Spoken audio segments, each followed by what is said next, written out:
Alright, ladies and gentlemen, boys and girls, Harley Quinn Season 4 has now come to an end with its season finale on Max. We've got 10 episodes here. Of course, if you've been watching the channel for a while, you know that I started off doing weekly reviews of each episode, but recently I just started college, so I been a little busy and haven't really had the opportunity to make these videos, especially make the videos on time, because when I do these episode reviews, I want to get them out the day it comes out as soon as possible, and I just wouldn't have been able to do that consistently with my current schedule. So unfortunately, I was not able to cover the rest of the season, but now that the whole season is out, I did want to give you guys an update on my thoughts on the season overall and break down this season 4 finale and see where things may go in season 5, because it hasn't been officially renewed for season 5, but there's some pretty big setup here at the end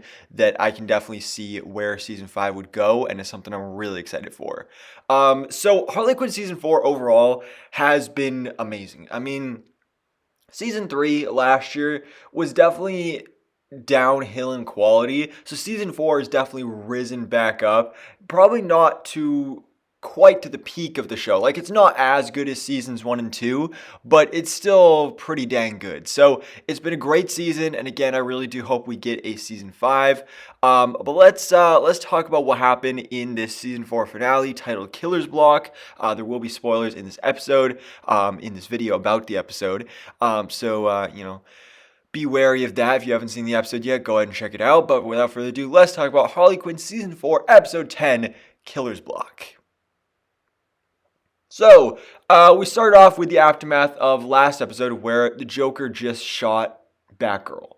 And so we get to see Harley kind of interrogating and, well, actually threatening the Joker's family about his whereabouts. And this was a pretty funny scene, but also like dark and serious at the same time. I mean, it was funny because you had the kids that were like threatening Harley, but then, I mean, like, it's dark and serious. So it was a nice little balance of tone there. I did really enjoy this. This really hammers down Harley's arc for this season, because the whole season Harley's been a part of the Bat family. She's been trying to be a hero, but this episode she goes back to being pretty much full villain. But as we see in this episode, she's not fully a villain and she's not fully a hero. She's somewhere in the middle, but at the same time she's not in the middle. As Ivy says at the end of the episode, she's on the outside. So she gets the Joker and takes him away.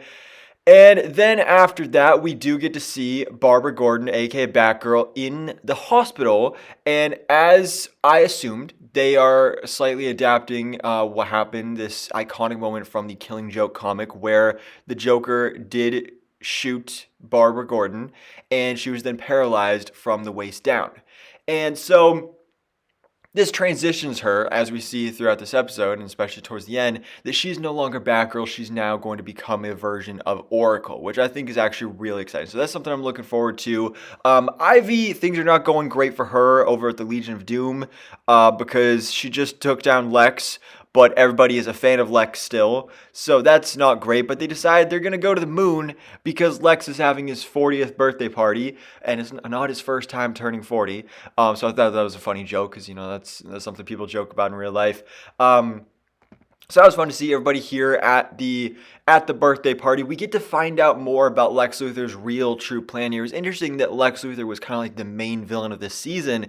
He, when he had his doomsday device, basically, or Earth Saver device, as I think it was actually called, it basically blocked out the sun's UV rays.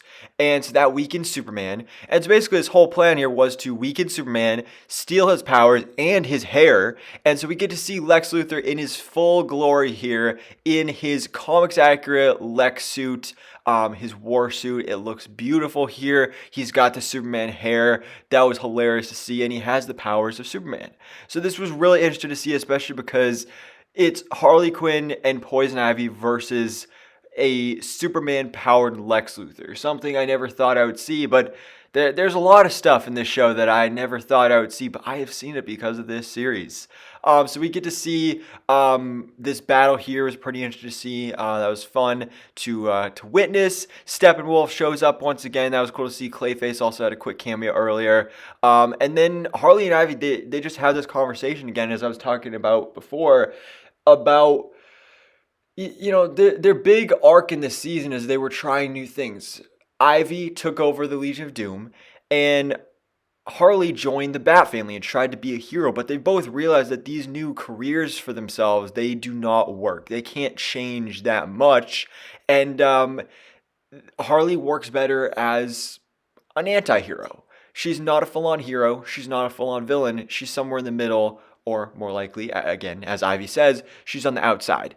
And so we get this really adorable moment right here, these two being in love, because that's been one of the interesting parts about this season is that Harley and Ivy have been so separated throughout the season, which personally is something I've really enjoyed, because that was one of my biggest complaints about season 3 is that they were always together through the whole entire season, and they were just having too many problems being together that much. So I enjoyed having them, give each other some space, and then we have this nice, beautiful moment here at the end, because as much as this show is a comedy and is super raunchy and gory and violent sometimes, it really focuses on character. So I really enjoy and really love moments like this. This was really special.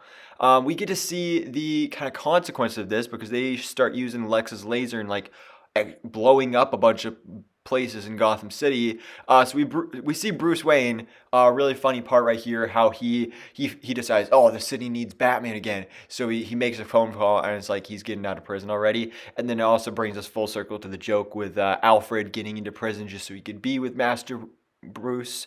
But then Bruce got out, and he's like, oh, see you, Alfred. So that was funny. And then back to the space station, we see that Harley has rescued Superman, so that was pretty cool.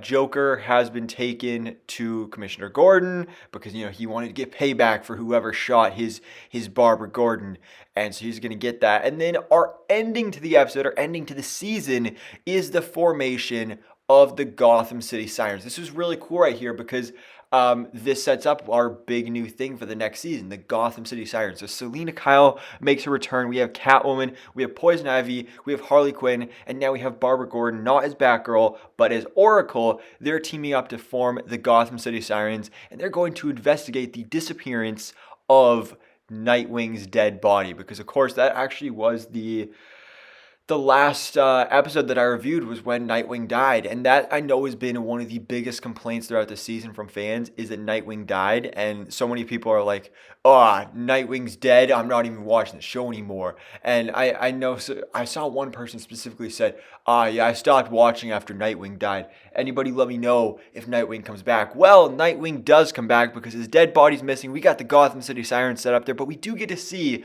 actually who kidnapped Dick Grayson's dead body, and that would be none other than Talia al Ghul. She and Damian Wayne are resurrecting Nightwing with the Lazarus Pits. So he's back, but he's, as you know, with the Lazarus Pits, how that works, it's a very Pet Cemetery thing.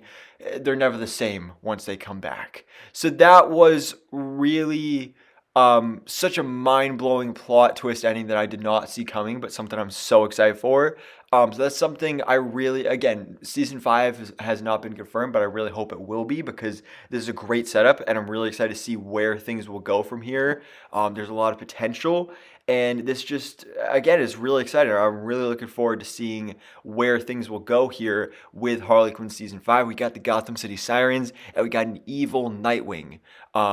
That's going to be really, really cool to see and really, really cool to witness. We do also have the Kite Man spinoff that is coming soon. I just did a trailer breakdown for that, so check that out if you haven't already. But guys, that was Harley Quinn Season 4. Again, a great season. Really looking forward to hopefully a potential Season 5. I'll make a video when/if it gets confirmed and renewed. But for now, guys, let me know your thoughts in the comments below. What did you think about this season of Harley Quinn? What did you think about the finale? And do you think we'll get a Season 5? So thanks for watching. Please drop a like if you enjoyed this video and hit the subscribe button so I keep up to date on everything that goes on in the DC life.